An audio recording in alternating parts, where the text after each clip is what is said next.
pekerjaan atau jabatan, kemudian dari usaha atau bisnis, dari investasi atau modal, hadiah dan lainnya. Masih banyak ya. Yang penting apa namanya? Hal itu merupakan penghasilan yang diperoleh oleh orang pribadi, maka itu nanti akan dikenakan pajak. Oke, next. Nah, di sini yang kedua, nah itu ada PTKP.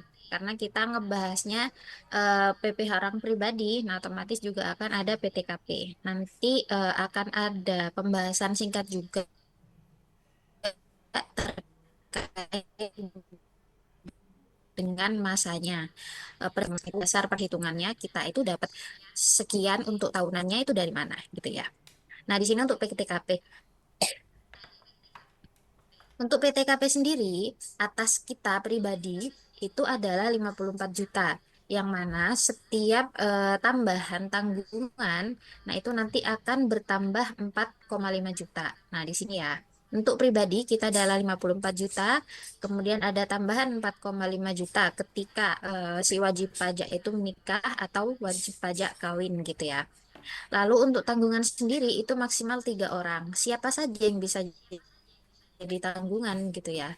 Nah, untuk yang menjadi tanggungan itu ada bisa segaris atau semendak. Jadi apa namanya keluarga dari misal suami ya mau nanggung untuk mertua itu bisa. Nah, itu misal ada anak angkat juga itu masih bisa. Seperti itu ya. Nah, kalau semisal masih kayak bingung ngitungnya atau gimana, nah di sini udah ada tabelnya ya terkait dengan besaran PTKP. Nah, di sini PTKP sendiri kita kelompokkan jadi 3. Nah, yang pertama untuk TK. TK itu untuk tidak kawin. Nah, di sini angka di belakangnya 0123 itu merupakan jumlah tanggungan. Kalau TK 0 berarti dia tanggungannya 0123. Nah, maksimal ini tanggungan 3 ya. Lalu gimana? Kalau semisal apa namanya orang yang sudah menikah, nah mereka itu punya apa namanya, anggaplah dia tuh punya anak 4 gitu ya, kan tanggungannya ada 4 nih. Nah, tapi secara perpajakan yang bisa menjadi tanggungan itu hanya 3. Jadi kalau semisal punya anak 4 itu hanya 3 orang yang bisa jadi tanggungan. Lalu anak yang terakhir ini gimana gitu kan? Nah, anak yang terakhir ini bisa jadi tanggungan ketika misal contohnya nih salah satu dari 3 anak ini ada yang sudah menikah, jadi dia sudah keluar dari tanggungannya. Seperti itu. Nah, untuk di sini KI 0123. Nah, ini untuk IPA gitu ya. KI ini dia bisa digunakan untuk wajib pajak yang mana misal nih, ini kan kalau K berarti dia sudah kawin ya. Berarti ini adalah wajib pajak yang sudah menikah, tapi dia secara kewajiban perpajakannya itu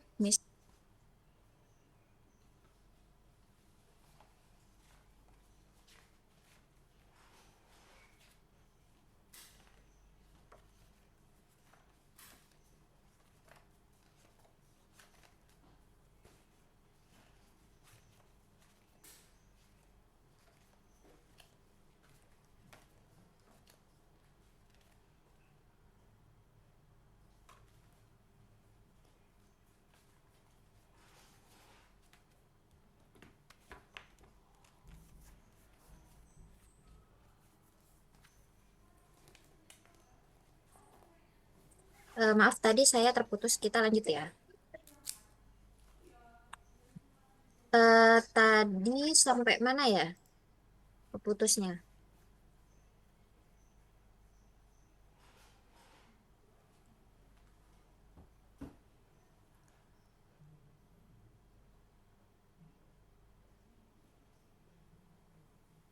Oh, oke. Nah, tadi kan untuk pembahasan yang PTKP KI ini. Nah, dia itu bisa digunakan siapa gitu ya, PTKP yang KI. Nah, yang PTKP KI ini, dia bisa digunakan oleh wajib pajak yang misal dia itu suami istri gitu ya, contohnya. Nah, karena di sini Kak, otomatis dia sudah menikah. Nah, tapi mereka itu untuk pelaporannya memilih pisah harta atau kewajiban perpajakan secara terpisah. Kalau misal teman-teman nggak asing itu ada status PHMT, pisah harta atau memilih terpisah. Nah, itu dia di tahunannya untuk pelaporannya statusnya bisa pilih yang KI ini. Nah, untuk tanggungannya bisa bebas ya. 0, 1, 2, atau 3, tergantung tanggungannya berapa. Nah, kemudian siapa lagi yang bisa pakai status KI ini? Semisal ada suami istri yang dia itu pelaporan perpajakannya gabung jadi satu atau menggunakan eh, status kakak. Nah, jadi satu sama suami nih pelaporannya si istri, tapi si istrinya itu memiliki penghasilan lebih dari satu pemberi kerja, itu bisa itu menggunakan status PTKP yang KI ini. Gitu ya. Oke, next. Nah, di sini untuk tarifnya. Nah, kita kan sebelum ngebahas ketahunannya, kita juga belajar nih singkat terkait dengan masanya. Nah, untuk masa itu kita menggunakan tarif TER gitu ya. Kalau dulu kan sebelumnya ada perubahan, udah tarifnya satu pakai yang apa namanya, yang tarif progresif pasal 17 tuh. Nanti baru dibagi 12 untuk mengetahui masanya berapa. Nah, sekarang kan kita udah pakai TER. Nah, TER sendiri itu dikelompokkan dia atau dibagi jadi dua, yaitu ada TER bulanan dan harian. Nah, TER bulanan sendiri itu masih dipecah lagi. Dia dipecah jadi tiga kelompok sesuai dengan status PTKP-nya. Jadi, dia itu masuk ke kelompok TER berapa itu sesuai dengan PTKP si wajib pajak. Gitu ya. Nah, untuk TER bulanan sendiri itu digunakan hanya untuk bulanannya, yaitu dari bulan Januari sampai November. Nah, untuk Desember atau tahunannya itu menggunakan tarif yang pasal 17 atau tarif progresifnya. Oke, next. Nah, selain itu masih ada tarif UMKM. Nah, tarif UMKM yang bisa digunakan oleh wajib pajak orang pribadi dengan batas waktu maksimal 7 tahun gitu ya. Untuk yang orang pribadi sendiri, dia itu ketika menggunakan tarif UMKM kan ada kompensasinya ya. Jadi untuk peredaran brutonya 0 sampai 500 juta dia tidak dikenakan pajak. Nah, untuk tarifnya sendiri seperti ini ya. Nanti untuk perhitungannya peredaran bruto dikalikan tarifnya. Oke, sampai sini masih aman ya?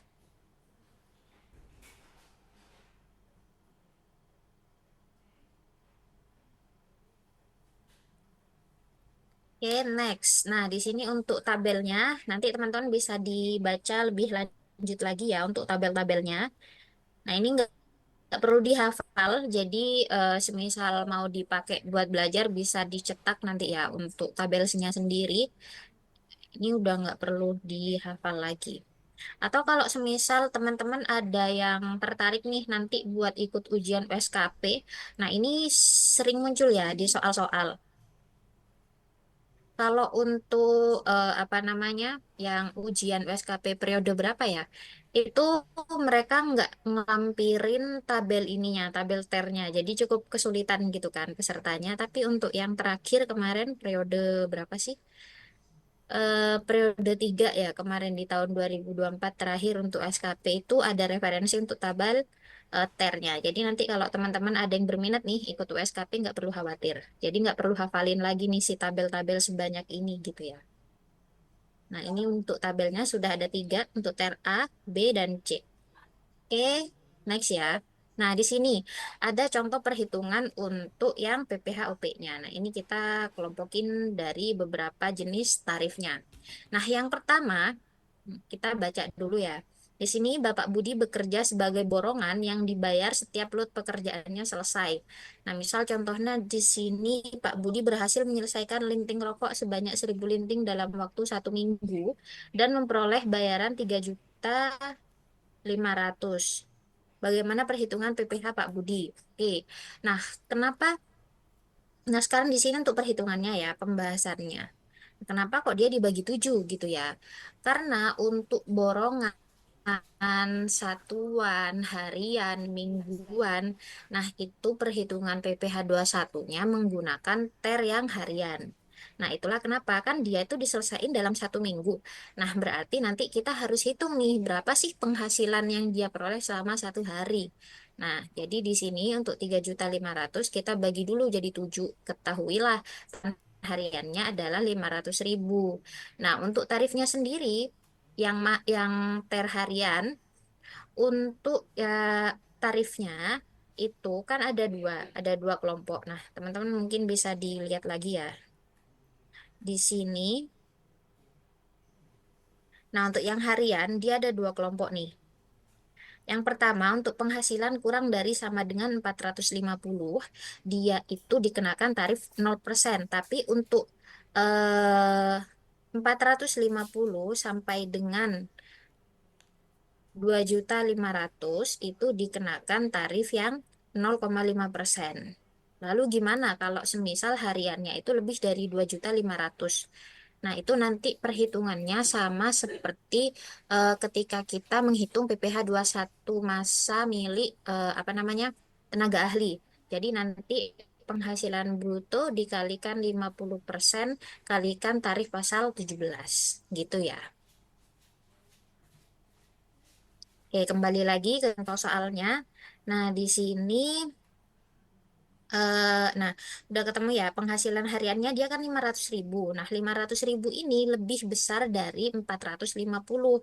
Makanya dia menggunakan tarif yang 0,5%. Nah, diketahui PPh 21-nya atau terpotongnya adalah 2.500. Seperti itu. Untuk setiap harinya. Jadi nanti selama 1 minggu kepotongnya berapa nih? Ya udah 2.500 kalikan 7. Gitu. Oke, next ya. Untuk yang contoh pertama, aman ya.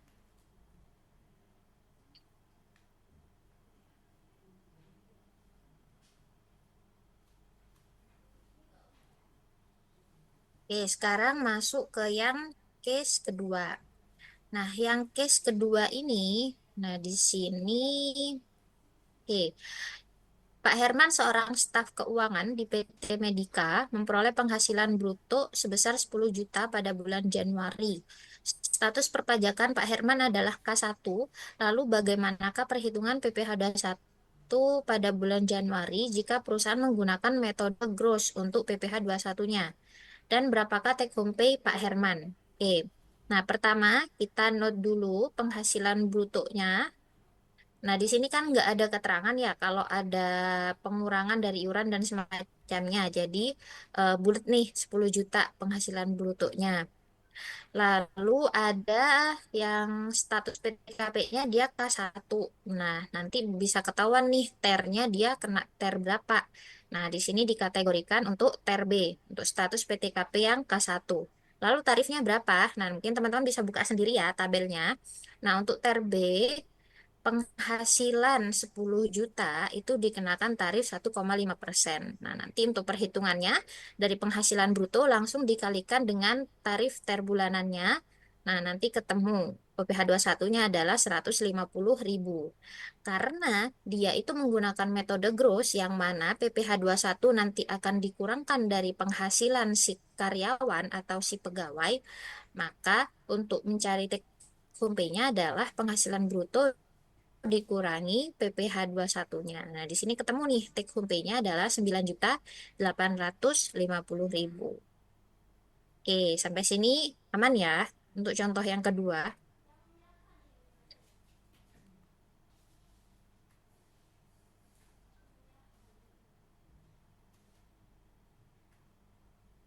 Oke, karena contoh yang kedua bisa dipahami. Oke, coba teman-teman ini kelihatan ya. Nah, coba yang untuk latihan yang pertama yang di sini. Penghasilan brutonya 13 juta, PTKP-nya K1. Nah, dia itu take home pay-nya berapa?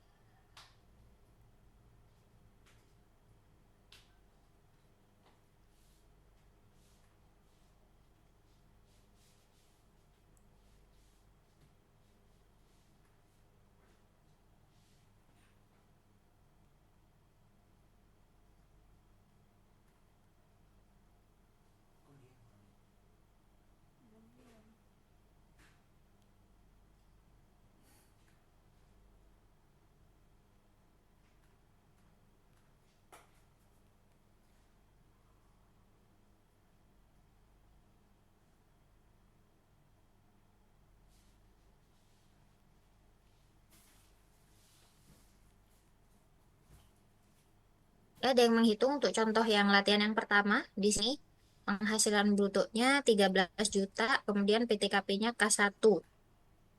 12.805. Ya, coba kita lihat ya.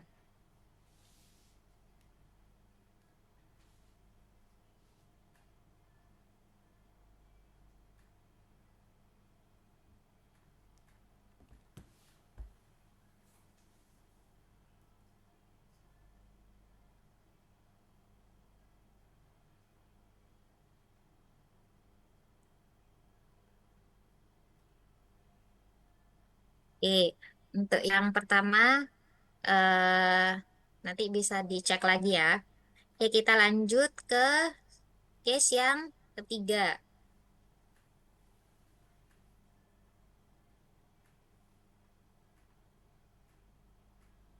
Oke, udah banyak yang paham nih. Kita lanjut ya. Di sini untuk case yang ketiga, nah soalnya masih sama untuk angkanya, cuma di sini bedanya adalah si perusahaan menggunakan metode gross up. Nah, kalau yang tadi di case yang kedua itu dia kan pakai metode gross ya di sini. Nah, sekarang ini metodenya pakai gross up yang mana nanti untuk PPh satunya ditanggung oleh perusahaan atau dapat tunjangan dari perusahaan gitu ya untuk PPh satunya. Perhitungannya gimana? Nah, pertama di sini kita lihat penghasilan brutonya dia kan 10 juta. Kemudian ternya dia masuk ter B. Ter B untuk penghasilan tersebut di 10 juta itu dikenakan tarif 1,5%. Nah, pertama sebelum kita hitung nih PPh satunya kita sorry, sebelum kita lihat atau menghitung hasil akhir take home pay, kita harus menghitung berapa sih besarnya tunjangan PPh satu atas karyawan tersebut. Nah, hitungnya gimana? Nah, di sini untuk tunjangan PPh satu kita ngitungnya penghasilan bruto kali ter per 100 dikurangi ter. Jadi di sini penghasilan brutonya kali tarifnya yang 1,5%, kemudian dibagi 100 dikurangi ternya 1,5%. Nah, nanti akan ketemu sekian, 152.000 sekian gitu ya. Ketemu nih tunjangannya. Kalau sudah ketemu tunjangannya, nanti bisa menghitung berapa sih DPP-nya ya. DPP atas si Pak Herman ini. Untuk DPP-nya gimana? Nah, berarti penghasilan bruto ditambah tunjangan PPh satunya. Nah, di sini ketemulah untuk DPP-nya adalah 10 juta sekian gitu ya. Nah, nanti kita akan menghitung nih berapa sih besarnya PPh satunya. Nah, langsung aja DPP kalikan tarif ternya. Ternya kan tadi 1,5 nih. Nah, kalau semisal teman-teman mau cek untuk DPP 10 juta sekian ini, dia tetap masih ada di range, apa namanya, ada di range untuk tarif 1,5% gitu. Nah, makanya nanti dia akan ketemu take home pay bulat. Dia tetap dapat penghasilan 10 juta. Jadi antara penghasilan bruto dengan take home pay-nya dia tidak akan berbeda. Karena apa? Untuk metode gross up ini PPh satunya akan ditunjang oleh perusahaan. Gitu. Nah, ini untuk yang gross up dipahami ya.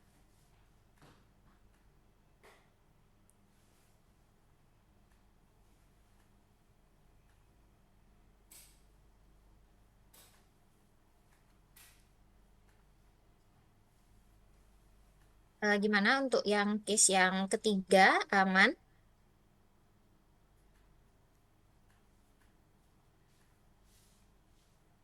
Oke. Nah, kita coba lagi nih untuk contoh soalnya. Nah, di sini. Ini sama dong. Kayak yang di sini. Sama-sama 10 juta.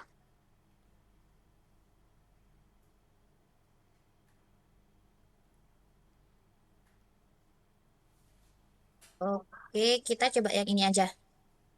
Statusnya sama kan lain ya? Sorry. Di sini K1, yang di sini K1.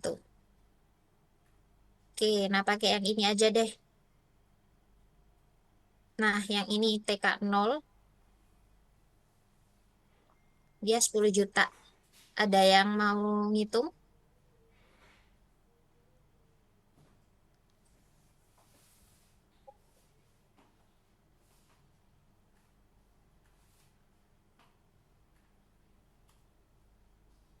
Di sini statusnya TK 0, brutonya 10 juta.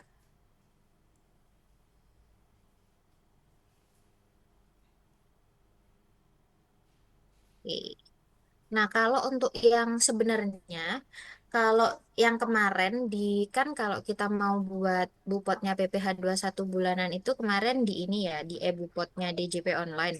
Nah, itu ada skema untuk perhitungan di gross up. Tapi di Cortex itu nggak ada. Jadi, kalau semisal perusahaannya pakai metode atau skema gross up, itu harus dihitung mandiri dulu nih. Jadi, teman-teman juga harus paham nih gimana sih ngehitung untuk gross up-nya gitu ya. Oke, ini ada yang sudah selesai ngitung.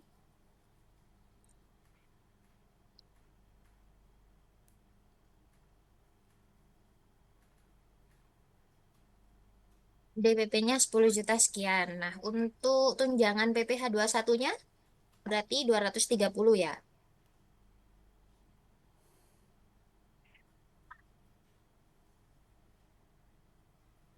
Oke, ada yang beda-beda nih. Ada lagi jawaban yang berbeda. Tunjangannya 196. Oke, jawabannya mulai beragam ini ya. Tunjangannya 230, 227, 204, 230. Oke, ada lagi?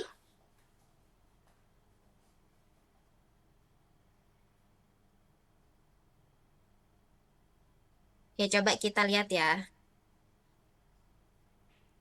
Berapa nih? Tunjangannya 196. Oke, thank. Nah, di sini dia itu tunjangannya adalah 230. Oke, ini ada yang benar ya. Kemudian ada yang 204. Oke, sebenarnya 204 itu benar cuma kurang tepat aja. Gitu ya. Nah, kenapa kok kurang tepat yang 204 tunjangannya? Karena, nah di sini kita coba apa namanya? Kita coba rinci lagi. Nah, pertama di bruto 10 juta untuk status TK 0. Nah, dia kan berarti ada di TER A ya. Ada di TER A, dia tarifnya 2%. Kemudian kita hitung nih tunjangannya. Tunjangannya diketahui 204 sekian gitu ya. Nah, jadi nanti akan ketemu DPP sebesar 10 juta 200 sekian gitu kan. Nah, tapi ketika kita cek lagi ke range tarifnya, ketika si DPP sudah ada di nilai 10 juta sekian ini, itu tarifnya sudah berubah. Tarifnya sudah pindah nih dari 2% jadi ke 2,25%. Itulah kenapa kita harus menghitung kembali tunjangannya gitu ya. Nah, jadi ketika tarif awal dengan tarif kedua setelah ditambah tunjangan itu berubah, maka harus dihitung kembali tunjangannya. Nah, di sini ketemu nih tunjangannya 230. Nah, ketika kita tambahkan dengan penghasilan brutonya, kemudian kita cek range tarifnya itu tidak berubah antara yang ini dan yang ini, maka itu bisa digunakan tunjangannya yang 230.000 ini gitu ya. Gitu. Paham sampai di sini?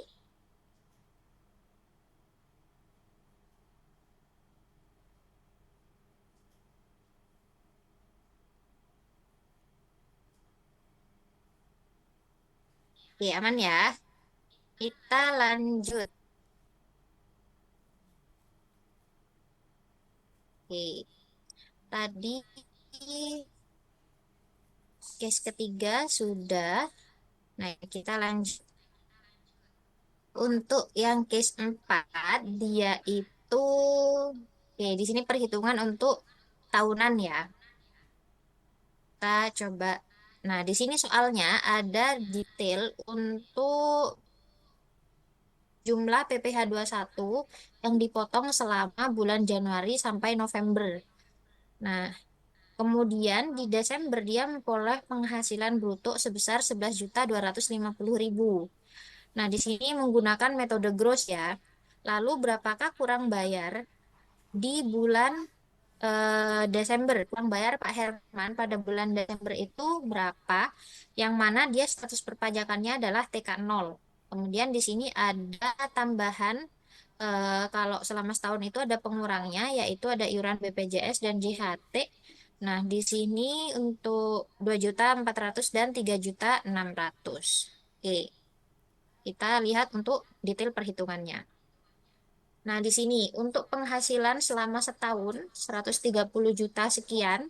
Nah, ini dapatnya dari mana gitu ya. Nah, ini total penghasilan dari Januari sampai November ditambah dengan penghasilan bruto di Desembernya.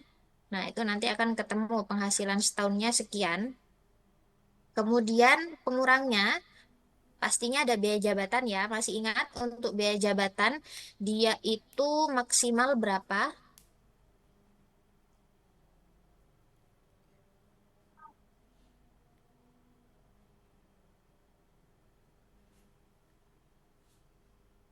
Maksimal 5%. Nah, 5%, oke.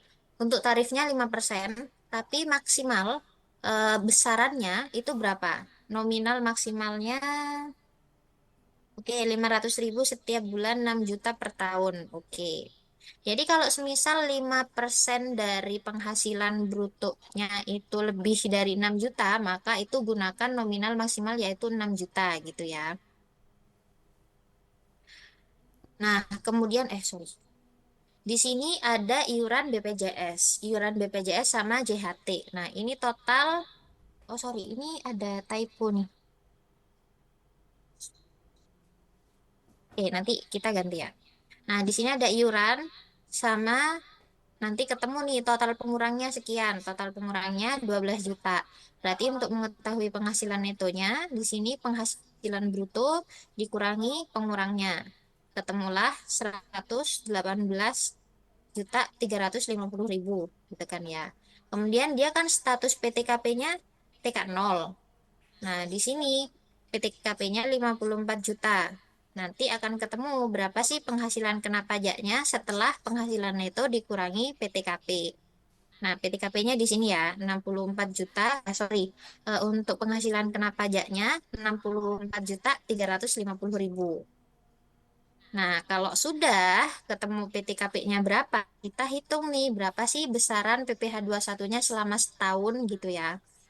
Nah, di sini kita hitungnya kalau untuk yang tahunan atau di masa Desember kita pakainya tarif yang pasal 17. Jadi bukan yang per lagi. Nah, di sini karena dia penghasilan kena pajaknya adalah 64 juta sekian yang mana untuk apa namanya? Di lapisan tarifnya itu kan lapisan paling bawah atau lapisan terkecil dari penghasilan 0 sampai 60 juta. Nah, itu dikenakan 5%. Maka maksimal 60 juta itu nanti kena 5%. Jadi ketemu PPh 21-nya sekian. Nah, lalu ada kelebihannya kan ya, masih dari 64 juta ini masih ada sisa 4.350.000. Nah, ini kita kalikan dengan yang pas yang tarif 15%. Jadi atas penghasilan kena pajaknya ini dia dikenakan dua lapis tarif gitu ya. Lapis pertama 5%, kemudian lapis kedua itu di 15%. Sehingga ketemu selama setahunnya itu dia itu pajaknya adalah 3.652.500 rupiah.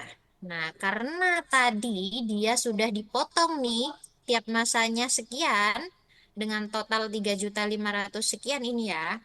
Jadi kita langsung kurangkan nih PPh 21 setahun dikurangi PPh masa dari Januari sampai November. Nah, ketemulah berapa sih kurang bayarnya gitu ya. Kurang bayarnya adalah 126.875.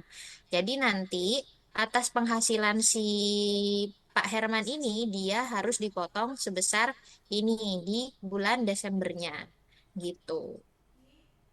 Nah, tapi nanti untuk di bukti potong tahunannya total apa namanya?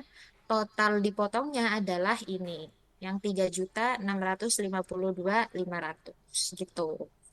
Nah, Untuk yang case 4 gimana? Masih aman? Masih ya?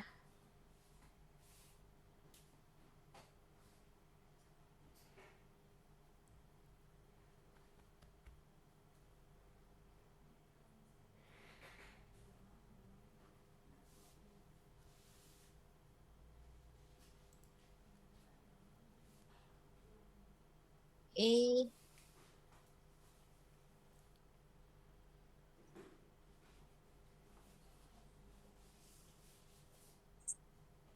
nah coba kita ke latihannya. Tadi, mana nih? Oh, ini. Nah, penghasilan bruto ini setahun ya.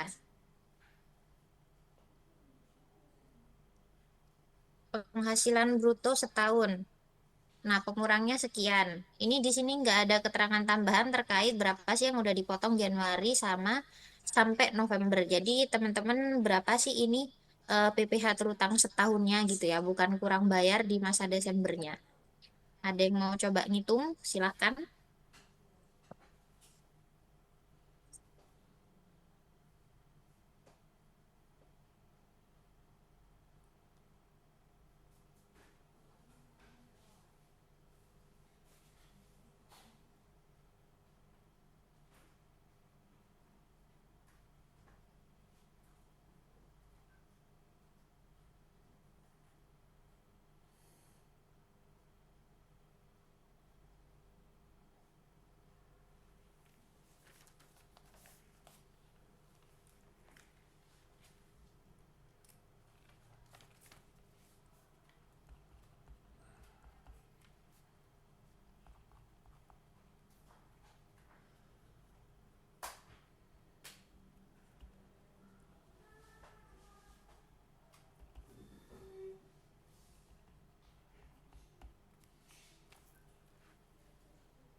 Ya, ada yang udah selesai untuk hitung berapa PPh satu tahunannya.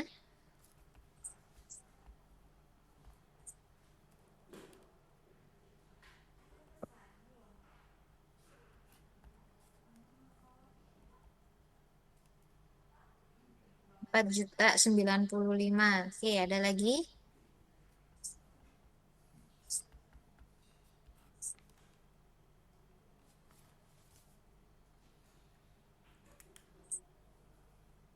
4.995.000. Oke, ada lagi jawaban yang berbeda atau masih sama?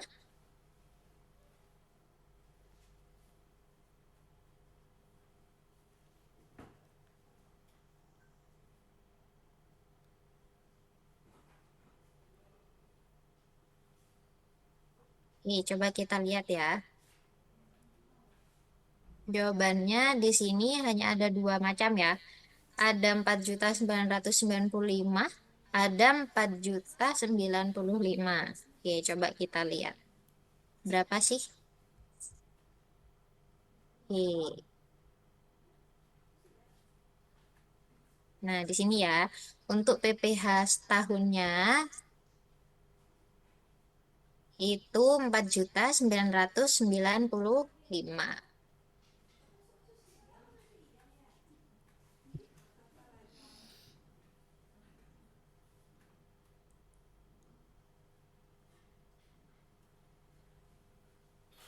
Oke, kita lanjut.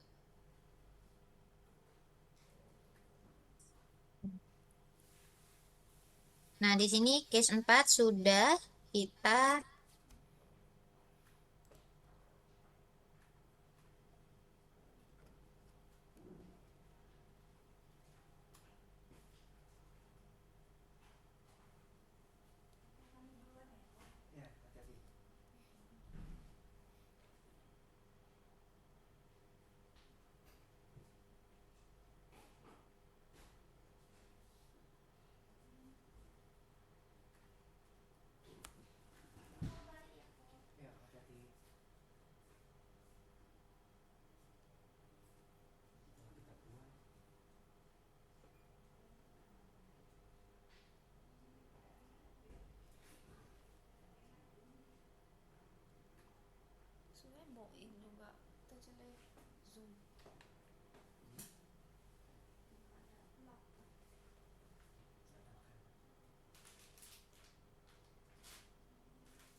Nggak dapat CFR itu nggak masalah sama aku. Mungkin brevetnya itu. Sertifikat brevet kan penting dalam. Oke, sorry ya, sinyal di saya malam ini kayaknya kurang stabil. Tadi kita sampai mana?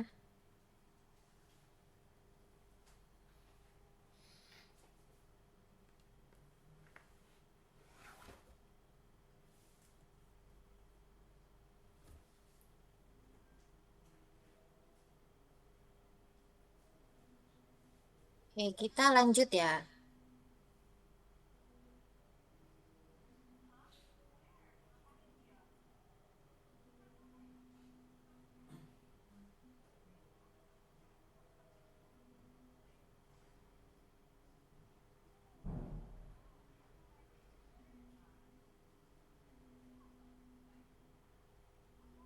Oke, maaf ya untuk teman-teman sekalian. Dari tadi saya kelempar terus sinyalnya di sini kayaknya jelek malam hari ini. Oke, kita lanjut ya ke case berikutnya.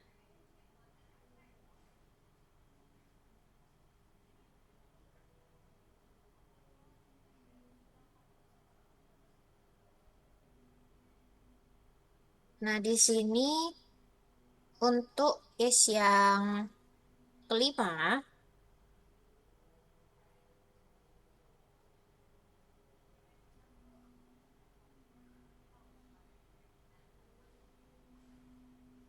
nah ini untuk perhitungan, oke, di sini pakai tarif UMKM ya. Di tabelnya itu ada keterangan terkait dengan berapa sih besaran peredaran brutonya tiap bulan.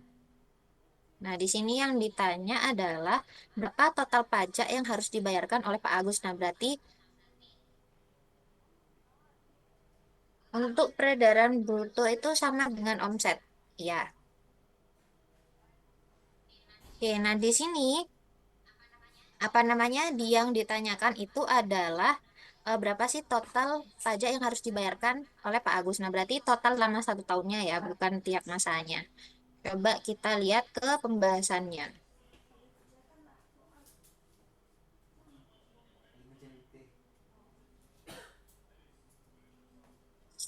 Lagi ngerjain UT. Ini,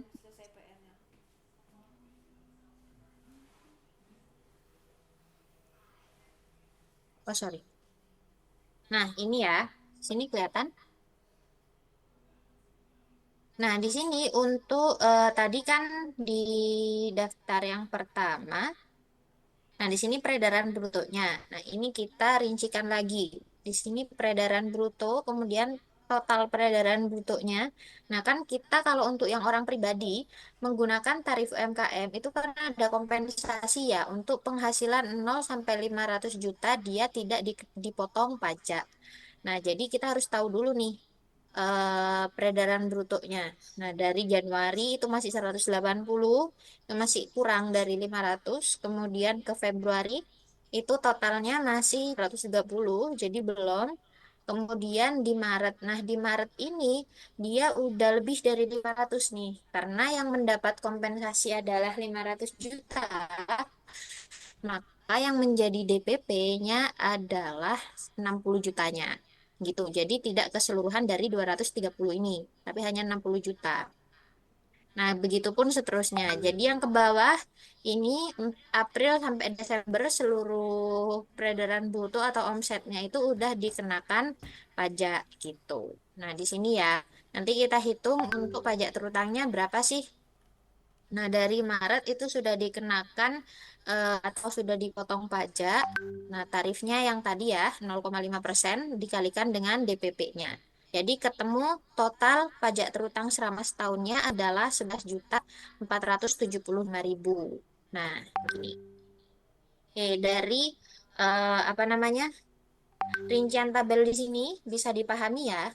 Atau masih ada yang dibingungkan?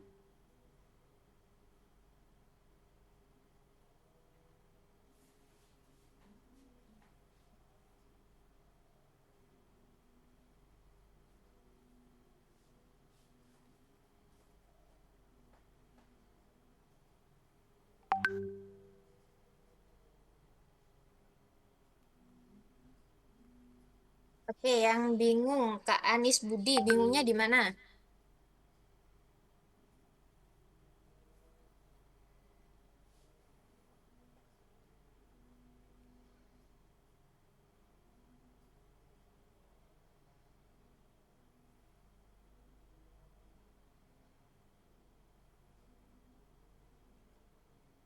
Oke, nah kita biar bisa coba hitung sendiri.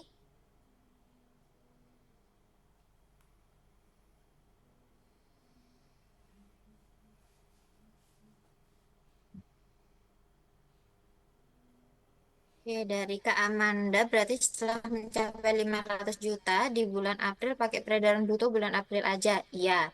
Jadi, nah di sini kan dia baru dipotongnya di bulan Maret ya. Karena baru mencapai 500 itu di bulan Maret. Nah, yang jadi DPP-nya adalah selebihnya dari 500 juta. Berarti di sini 60 jutanya. Kemudian next di bulan April sampai seterusnya dia langsung pakai peredaran bruto tiap bulannya karena udah melebihi 500 juta tadi. Itu ya untuk DPP-nya. Oke, kita coba untuk nah di sini. Oke. Nah, ini nih. Pertama, sebelum apa namanya? Jauh-jauh ngitung, ini dia dipotong pajaknya di bulan apa? Mulai dipotong itu di bulan apa?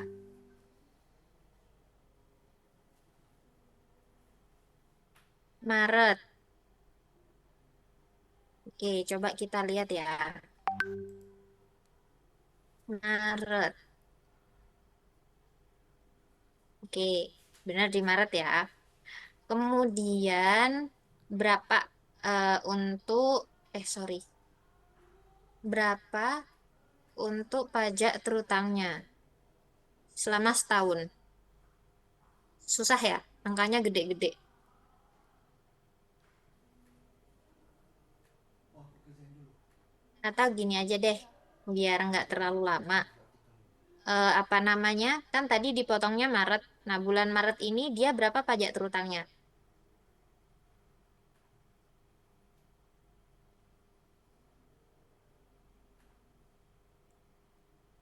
Maret 4.475.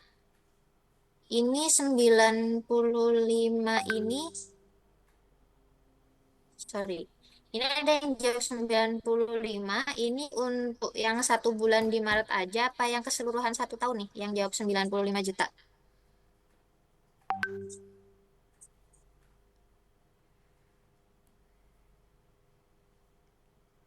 Oh, DPP Maret. Oke. Untuk DPP Maretnya, dia 95 juta. Lalu pajak terutangnya, oke, coba kita lihat ya. Pajak terutang di bulan Maret, 475. Oke. Nah, jadi, nah untuk yang April pajak terutangnya berapa? Kalau April ke bawah, otomatis ini udah DPP-nya sebesar ini ya, peredaran brutonya. Nah, sekarang Apa dia nih? pajak terutangnya yang bulan April berapa? Dia putihkan tulisannya. Pas mau refill coba baru dia hitamkan. 1.150.000. Oke, ada lagi jawabannya? Apa Atau ini? sama Aku dengar semuanya? tadi, aku dengarnya yang OP tadi. Pak, ini dia. Ini OP tapi yang omset ini Ya, coba kita lihat peredaran ya. bruto tertentu. Kok ngerti? Oke. Omset Nah, sebelumnya next Mei, tidak kena pajak. Mei dia PPh terutangnya berapa?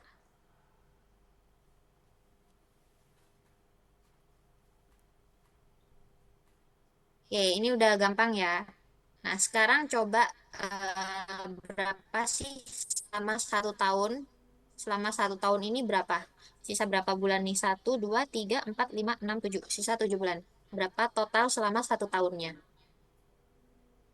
Si Riam Rental Care chat aku. Tiga belas dua Januari ratus empat ternyata puluh. rencana Ada lagi? diskon. Baik kali dia. Ada jawaban yang berbeda atau semuanya sama di 13.240?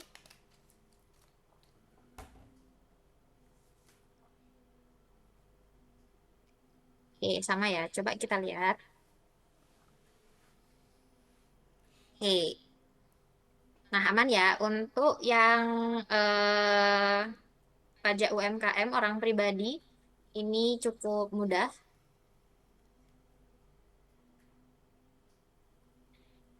Oke, kita lanjut. Nah, untuk yang orang pribadi udah selesai ya. Yang orang pribadi ini case yang terakhirnya. Nah, sekarang kita masuk ke yang bagian pajak penghasilan badannya. Nah, di sini mungkin untuk yang malam ini contohnya nggak terlalu banyak. Kita coba perkenalan dulu terkait dengan pajak badan.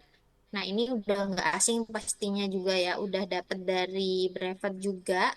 Nah, pajak penghasilan untuk badan itu adalah pajak yang dikenakan atas penghasilan yang diterima oleh badan usaha dalam 1 tahun pajak. Nah, ini untuk badannya itu dapat berupa perusahaan, yayasan, atau organisasi lainnya. Lalu siapan di badan, nah, gitu ya.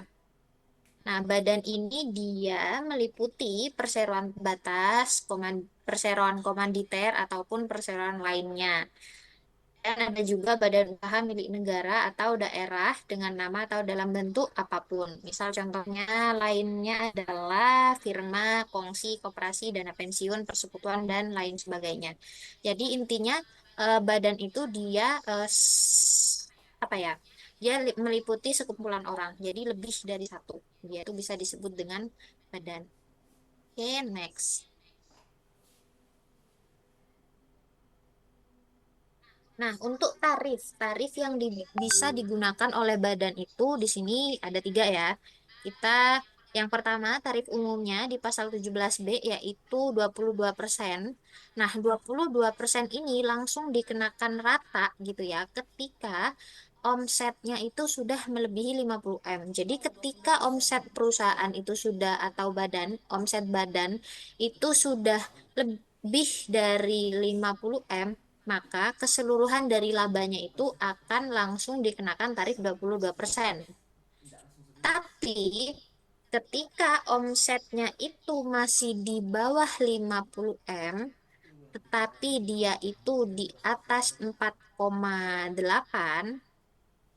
nah itu dia ada sebagian yang dikenakan tarif diskon atau kompensasi pasal 31E. Jadi tidak keseluruhan labanya itu dikenakan tarif 22%, tapi ada sebagian yang dikenakan tarif 11% ini. Gitu ya. Lalu yang ketiga ada tarif UMKM. Nah, tarif UMKM masih sama, tarifnya di 0,5%. Dia itu untuk badan yang penghasilannya atau yang omsetnya masih di bawah 4,8 M. Tapi pastinya kalau para tarif UMKM sendiri ini ada jangka waktunya. Nah, di sini ya untuk koperasi CV Firma dia itu 4 tahun dan untuk perseroan terbatas dia itu 3 tahun. Gitu ya. Aman sampai di sini untuk tarifnya terlebih dahulu.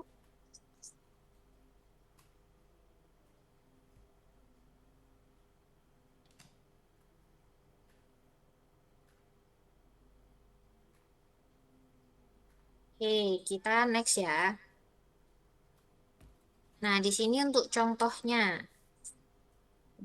Oke, case yang pertama di sini diketahui PT Kencana memiliki omset sebesar 25 M dengan laba 12 M. Lalu berapakah besaran PPh terutang dari PT Kencana? Nah, kemudian di sini ada keterangan tambahan, ada biaya transportasi sebesar 15 juta, tidak ada bukti nominatifnya. Lalu terdapat pendapatan sebesar 45 juta yang sudah dipotong PPh final. Nah, ini mungkin teman-teman udah nggak asing ya di PPh Badan. Sebelumnya di Brevet mungkin masih ingat terkait dengan koreksi fiskal positif atau negatif. Masih ingat nih sama materinya untuk koreksi fiskalnya? Berarti intinya berapa? 25 kurang 12. Enggak lah, omset dengan laba tuh beda loh. Omset tuh kotor. Iya, Oke. ini Nah, koreksi mungkin positif ada itu yang ingat adalah sekilas deh, sekilas. Koreksi positif itu koreksi yang gimana gitu loh. Kan koreksi ada dua tuh untuk fiskal. Ada koreksi positif, ada koreksi negatif. Nah, koreksi positif ini koreksi yang gimana gitu loh. ini tuh salah itu enggak? Oh iya betul.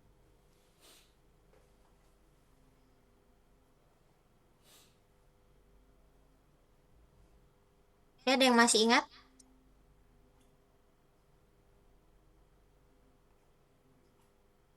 Yang menambah pajak ya, yang lebih bayar. Koreksi yang membuat PPh menjadi tinggi. Oke, ada lagi. Biaya transport 15, tak ada bukti. Berarti enggak diakui. Makanya Oke, labanya jadi tambah. gampangnya itu nanti semisal teman-teman mau ingat gampangnya gitu ya, positif nambah tapi belum dilaporkan, negatif mengurangi pajak. Oke, nah jadi Udah tambah poin tinggi, gampangnya yang kalau tidak mau diakui nginget cicilannya. sekilas aja gitu loh tanpa mikir banyak. Nah, koreksi positif itu adalah koreksi yang bisa Pendapatan tinggi berarti menyebabkan laba ada neto barang bukti enggak? fiskal itu Barang tinggi, bertambah. pendapatan tinggi. Tapi kalau koreksi negatif Ya, itu adalah koreksi yang bisa menyebabkan laba neto Pendapatan fiskalnya neto itu masih hidup berkurang. ya. Jadi sedangkan gitu. netonya jadi 11,97 M. Kau lihat sebelah kanan. Hah. 4,8 dibagi omset 25 M. Sesuai sama ketentuan Masih hidup. perpajakan itu berarti harus Itulah dikoreksi labanya masih gitu. hidup. Nah, di sini kita nggak bakal bahas Positif adalah tidak apa diakui. namanya, nggak Laba bakal termasuk bahas hasil secara dari detail unit usaha terkait berdiri dengan sebagai jenis-jenis penghasilan contoh dan hasil semacamnya produksi terkait pokok dengan apa namanya si koreksi ini. Nah, di sini contohnya cuma ada beberapa, ada dua nih kayak. Yang pertama, fasilitas kali biaya 100%, transport. yang tak dapat fasilitas kali 22%. Cuma ngurang dikit aja.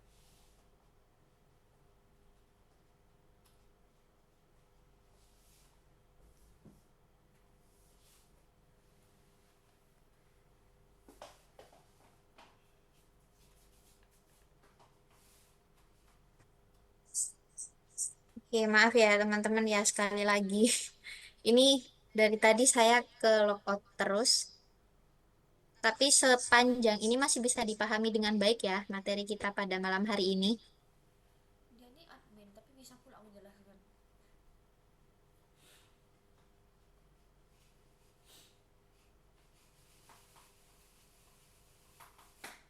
Lapar. Ada Paulina. Oke, kita lanjut dulu nih. Tadi sampai mana ya?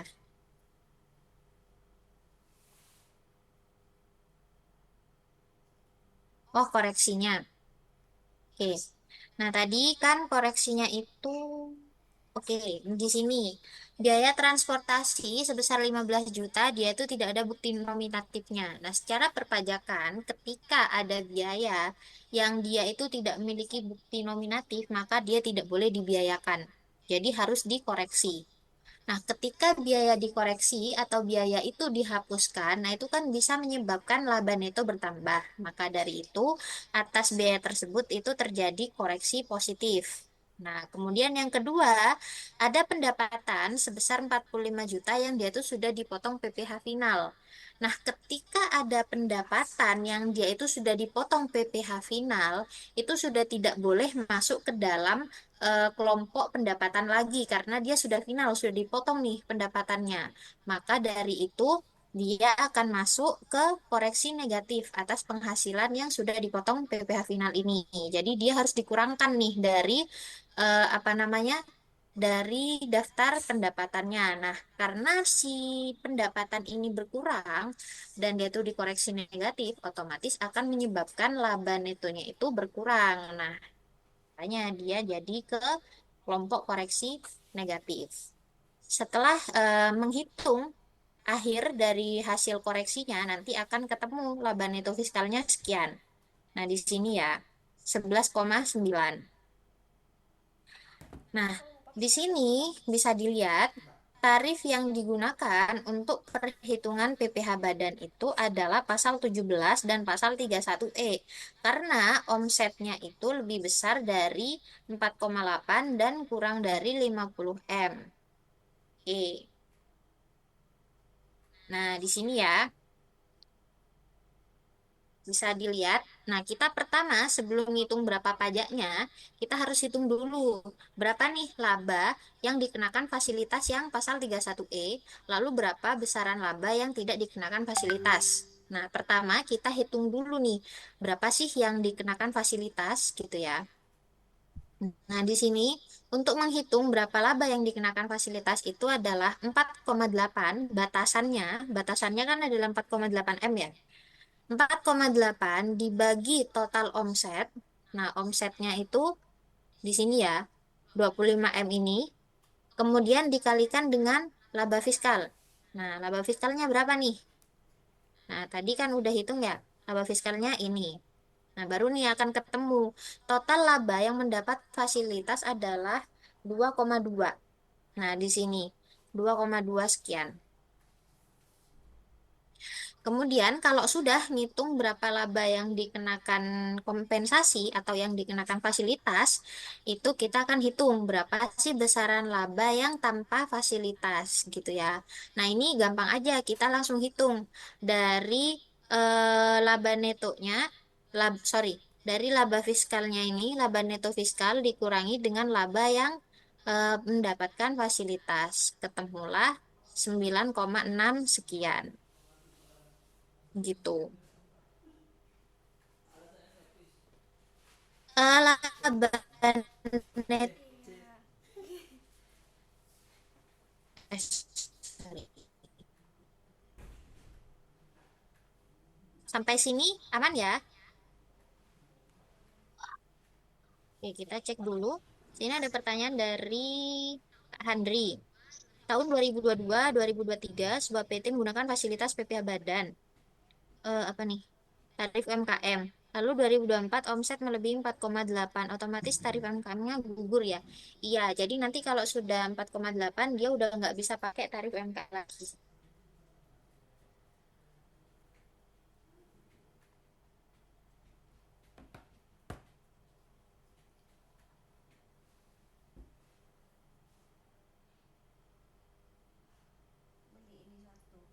Empat koma, oke, kita coba pelan-pelan lagi ya.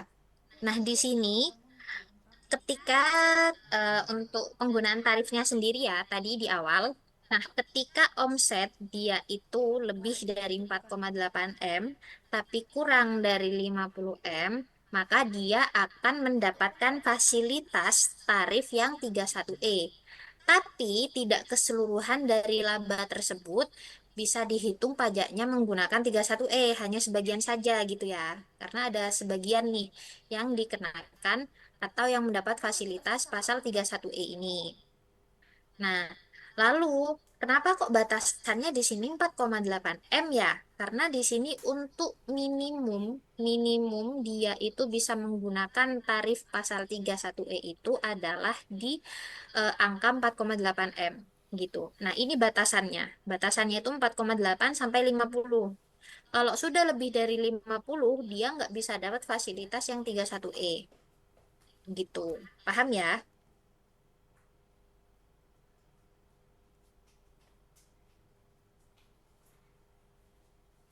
Sampai di sini paham dulu.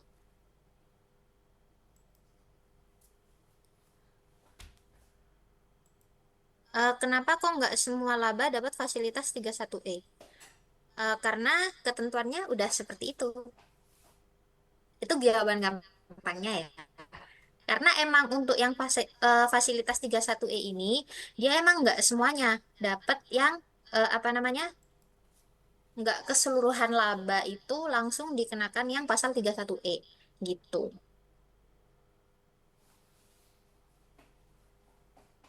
Untuk menghitung laba neto fiskalnya, nah di sini pertama kan kita udah dapat laba komersilnya nih. Oke, kita mundur lagi ya. Sorry. Nah, di sini kita udah ada laba komersilnya.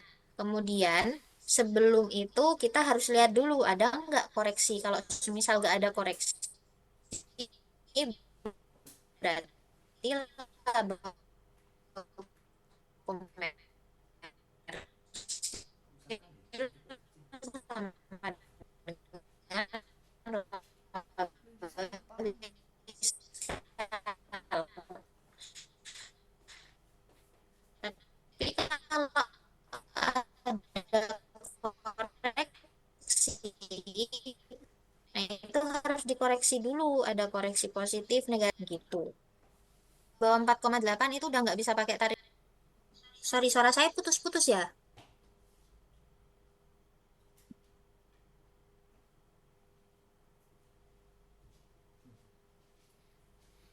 SJO. Suaranya masih masih putus nggak? Kok ada? Kami kok nggak ada? Ini yang lama. Iya lama. Kok SJO pula di sini? Sekarang rambutnya gondrong kayak cewek. Oke, kita lanjut. Sekarang nggak ada lagi cetakannya. Ini juga sari kepala dulu. Iya. Yang jadi patokannya dia itu bisa dapat fasilitas itu bukan labanya ya, tapi omsetnya. Patokannya itu di omset. Ketika omset itu ada di antara 4,8 sampai 50, berarti itu ada sebagian yang apa namanya? Ada sebagian yang dia itu mendapatkan fasilitas 31E gitu. Kalau semisal nanti ternyata laba neto fiskalnya ini kurang nih dari 4,8, itu berarti udah nggak dapat fasilitas 31E lagi. Nggak dong, karena patokan kita di omset, bukan di laba neto fiskalnya. Gitu ya. Oke, sudah ya, kita lanjut. Nah, tadi kan udah ketahuan nih berapa sih laba yang dikenakan fasilitas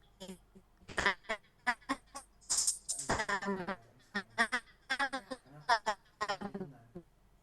Agak miskin ya.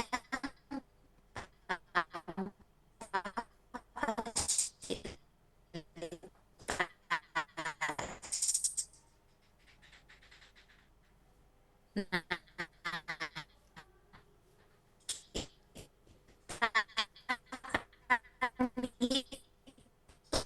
Karena ada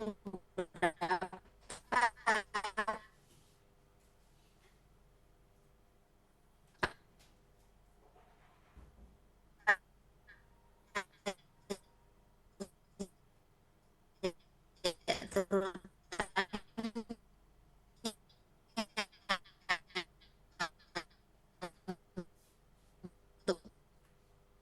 BPH badan.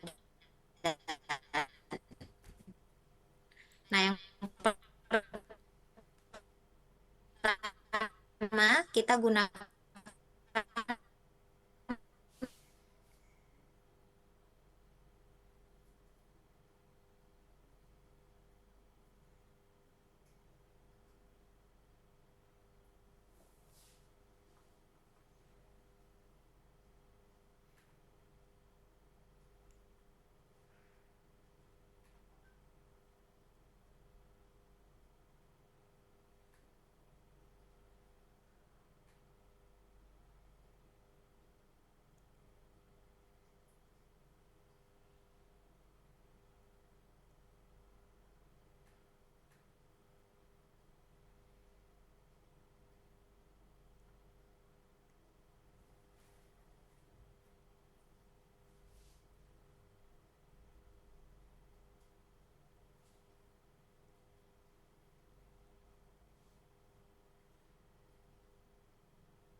maaf ya.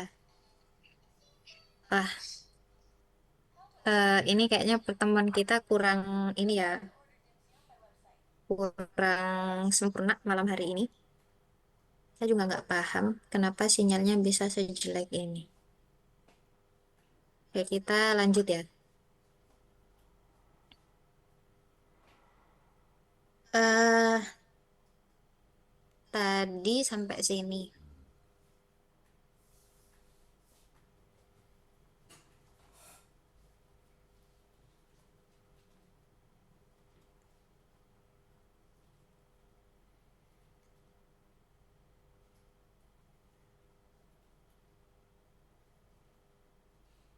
Oke, Wah, saya juga bingung tadi udah nyampe mana ya. eh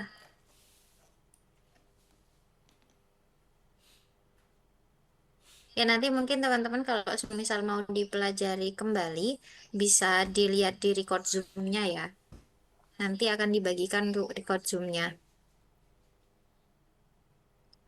Oke, kita lanjut dulu. Nah, tadi kan sampai di perhitungannya. Nah, kan kita dapat dua tarif nih.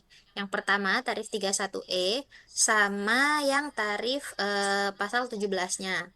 Nah, di sini untuk yang 31E kita kan kompensasinya 50% ya, 50% dari tarif normal.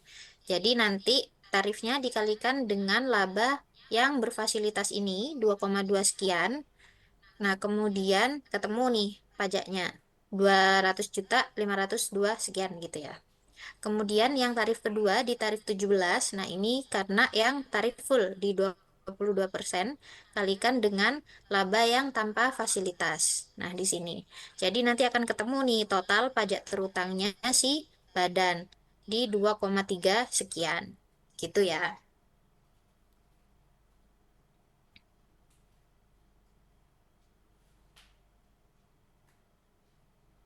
Kenapa kok yang tarif 31E ditulisnya 50% kali 22%? Biar tahu aja asalnya 11% itu dari mana. Gitu. 50%-nya itu dari mana ya? Ini si 50%-nya dari kompensasinya 31E. Kan dia itu tarif kompensasi 50% dari tarif normalnya. Dia dapat kompensasi 50%.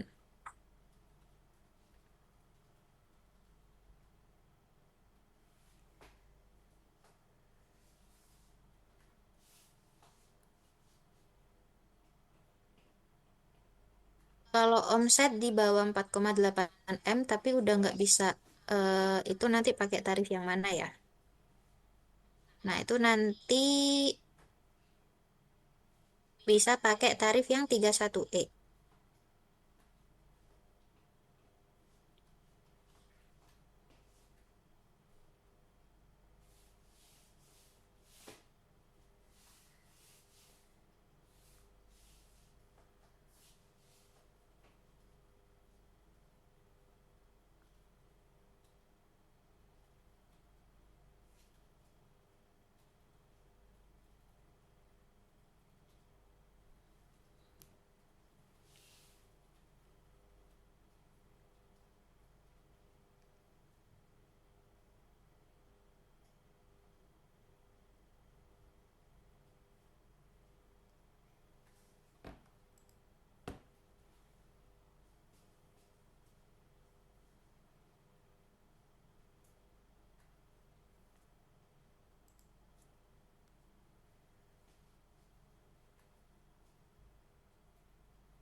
Bu, Kak Furi, 50% kali 22% sebenarnya 11% tarif diskon. Iya.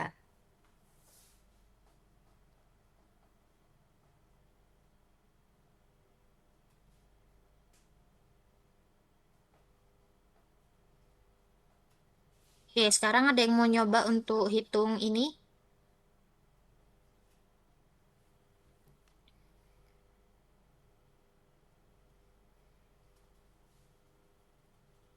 Aku tamu udah kasih Mas Yono.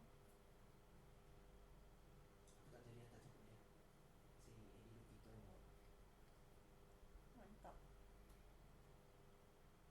Jadi nggak jadi titik umur.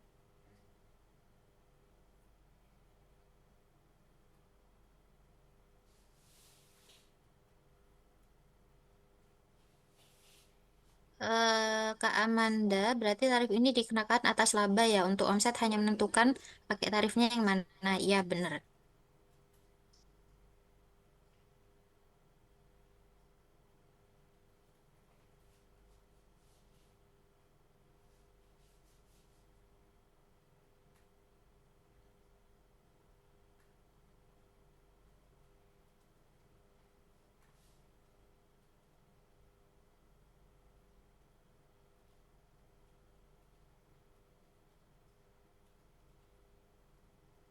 Tadi ada yang ketinggalan belum saya jawab nggak ya?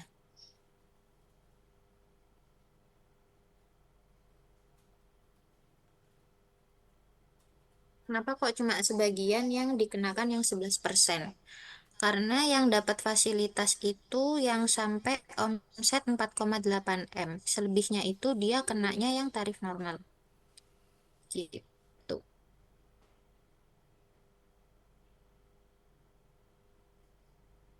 Oke, ini ada yang mau nyoba. Pertama deh, labanya yang dia tuh dikenakan fasilitas itu berapa?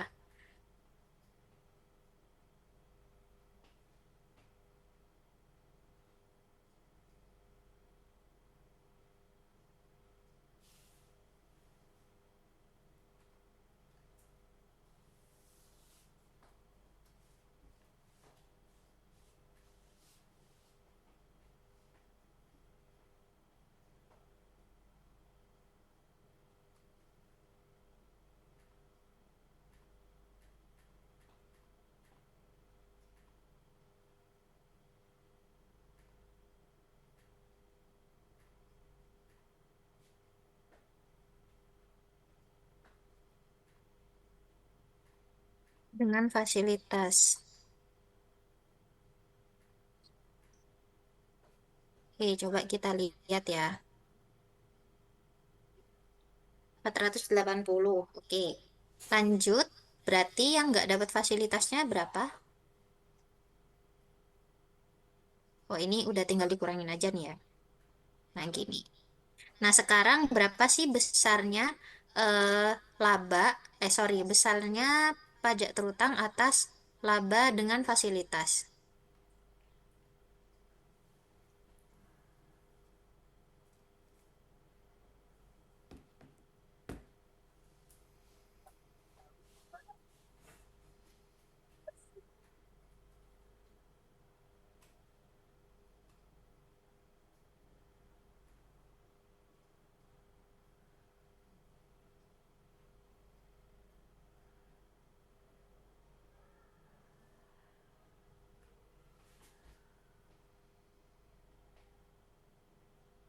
Oke, jadinya berapa di sini?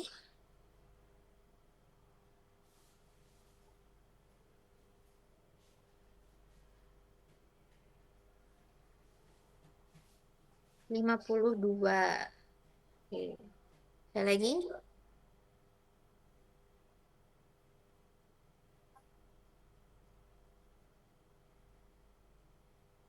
Nah, untuk yang tanpa fasilitas berapa pajak terutangnya?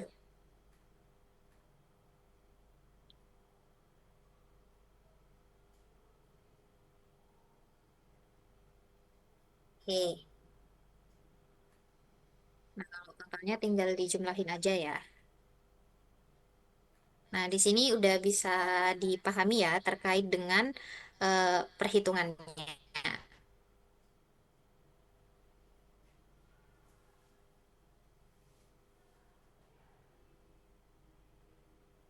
Oke, kita lanjut ke.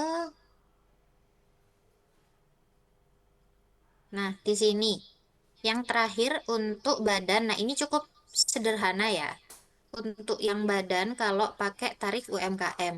Kalau yang tadi kan orang pribadi dia masih ada batasan minimumnya. Jadi 0 sampai 500 juta dia dapat kompensasi nih nggak dipotong pajak gitu kan. Tapi kalau untuk badan nggak ada. Nggak ada kompensasi 0 sampai 500 juta itu nggak ada. Jadi semua peredaran butuh atau semua omsetnya kalau dia itu emang pakai UMKM ya udah dia harus dipotong tarif UMKM atau dipotong PPh UMKM gitu. Jadi contohnya di sini untuk yang badan gunakan tarif UMKM. Nah, di sini omsetnya 500 juta. Kemudian apa namanya?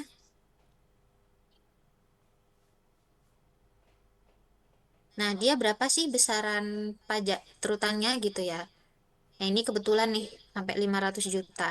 Nah, itu langsung aja dari omset kalikan tarif UMKM. Nanti dia akan ketemu berapa pajak terutangnya gitu.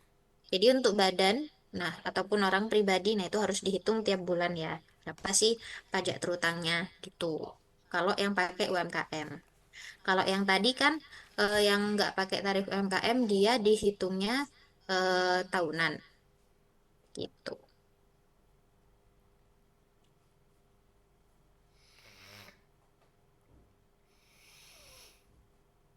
Oke, nah materi kita sampai malam hari ini udah selesai. Ada yang mau ditanyakan terlebih dahulu?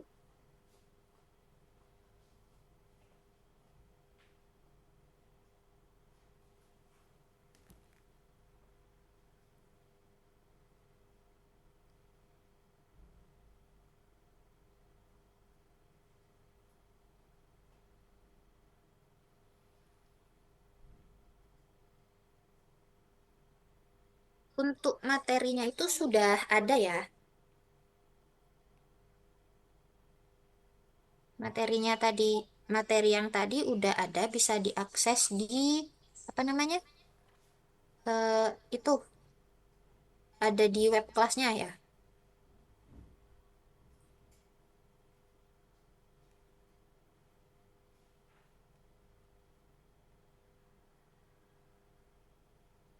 Untuk Excelnya, oke, nanti Excelnya saya kasih kirimkan ke adminnya dulu, biar bisa dikirim ke grup kelasnya.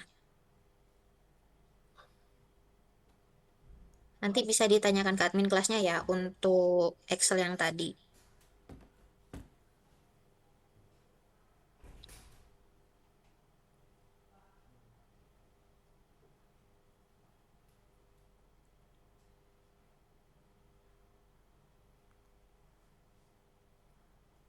Untuk recordnya nanti harusnya yang ini ya, harusnya nggak keputus-putus karena nanti pasti disambungin juga sama adminnya, jadi nanti bisa ditanyain ya. Kalau hasil recordnya saya juga kurang tahu, harusnya enggak sih.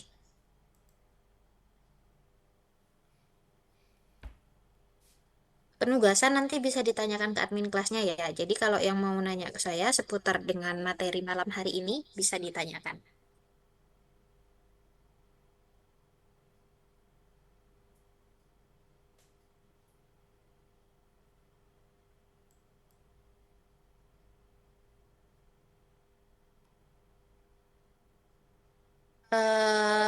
Kalau apa namanya pertanyaan terkait mekanisme kelas, penugasan dan lainnya nanti ditanyakan ke admin kelasnya. Nah, karena saya juga kurang paham ya gimana nanti sistematikanya. Nah, tapi kalau untuk materi silakan nih teman-teman yang mau nanya feel free malam hari ini untuk materinya. Kalau besok kita di praktik e-faktur dan SPT PPN-nya. By aplikasi ya. Semoga besok sinyal saya berjalan dengan baik.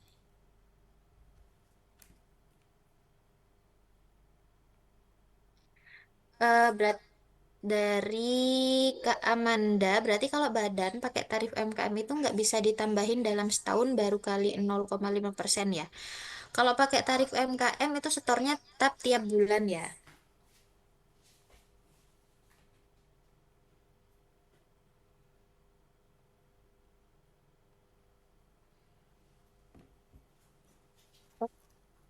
Trisha, tadi kenapa ya di PPh Badan Case 1 itu dikenakan tarif 17 juga?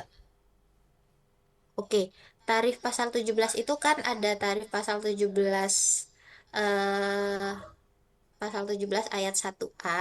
Nah, itu untuk PPHUP. Tapi kalau pasal 17 ayat 1B itu untuk PPh Badan. Kenapa kok kenanya 17 gitu ya?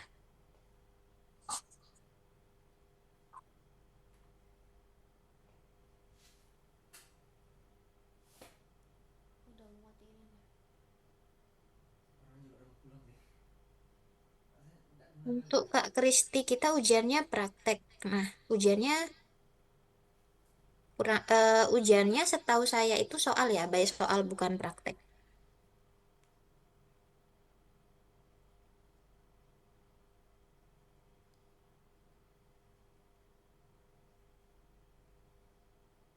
Ya, ada lagi yang mau ditanyakan? rasanya udah mau siap sih dia. Untuk praktek PPN-nya materi besok, Kak Kristi, bukan ujiannya.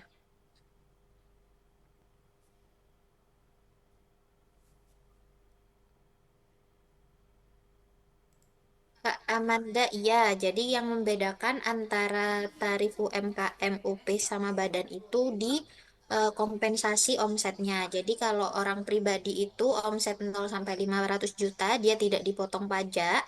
Tapi kalau yang badan, dia nggak ada kompensasi omset. Terus di masa pemakaiannya, kalau badan itu bisa sampai sorry, kalau orang pribadi itu bisa sampai 7 tahun.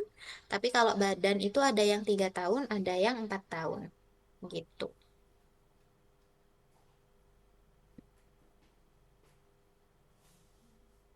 Ya, ada lagi yang mau ditanyakan? Ini KPK tanggung di 8.30 aja. Untuk pengurang iuran BPJS-nya itu kesehatan atau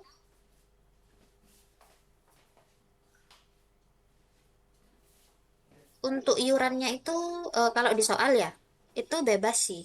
Apa namanya nanti kalau misal bisa ketemu BPJS bisa keselamatan kerja, bisa BPJS kesehatan, atau bisa BPJS ketenaga kerjaan. Nah, itu kan banyak macamnya tuh.